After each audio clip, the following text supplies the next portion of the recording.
আজকে এমন দুটি ফেস প্যাক শেয়ার করব যার ব্যবহারের ফলে রোদে পুড়ে যাওয়া দাগ দূর হয়ে যাবে এবং ফেসের উজ্জ্বলতাও বৃদ্ধি পাবে। আশা করি আজকে ভিডিওটি ভালো লাগবে। তো হ্যালো এভরিওয়ান, আসসালামু আলাইকুম, welcome to my new video. আজকে আপনাদের সাথে দুটি ফেস প্যাক শেয়ার করব। আর দুটি ফেস প্যাকে আমি আজকে কফি দিয়ে তৈরি করব। কফি কিন্তু আমাদের স্কিনের জন্য খুবই ভালো।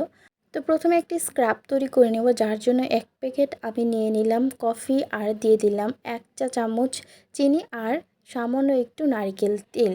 এখন এই তিনটি উপকরণ একসাথে ভালো করে মিশিয়ে নেব। এই তিনটি উপকরণ মিশালে হয়ে যাবে একটি স্ক্রাব, ন্যাচারাল স্ক্রাব তৈরি করে নিলাম। আমার স্কিনটা দেখতে পাচ্ছেন কতটা ডাল হয়ে আছে আর রোদে পুরো একদম কালো হয়ে গিয়েছে। সেই স্কিনটা আপনাদের সামনে দেখবেন কত সুন্দর হয়ে যায়। তো প্রথমে আমি যে স্ক্রাবটা তৈরি করেছি সেই স্ক্রাবটা পুরো ফেসে আগে ভালো করে লাগিয়ে নিব।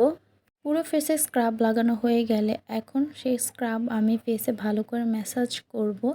এতে করে কিন্তু আমাদের স্কিনে যে অংশগুলো পুড়ে গিয়েছে রোদে, মানে কালো হয়ে গিয়েছে, সেগুলো কিন্তু দূর হয়ে যাবে। এরপর কিছুক্ষণ ম্যাসাজ করে আমি ওয়াশ করে চলে আসলাম। এখন ফেসটাকে ভালো করে টিস্যু দিয়ে মুছে নিব, কারণ এরপরে আরেকটি প্যাক ব্যবহার করব। ফেসটাকে ভালো করে মুছে নিয়েছি, এখন আরেকটি প্যাক তৈরি করব। এর জন্য আরেক প্যাকেট আমি কফি নিয়ে নিলাম।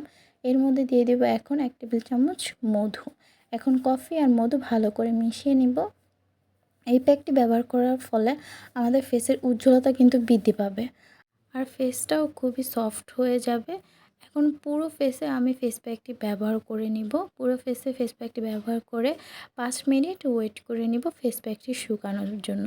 5 মিনিট পর আমি ফেস প্যাকটি ধুয়ে চলে আসলাম। এখন দেখেন আমার ফেসে কি গ্লো চলে এসেছে, কতটা উজ্জ্বল দেখা যাচ্ছে। প্রথমে স্কিনটা দেখেছেন আর এখন স্কিনটা দেখেন, আপনাদের সামনে কিন্তু রেজাল্ট একদমই।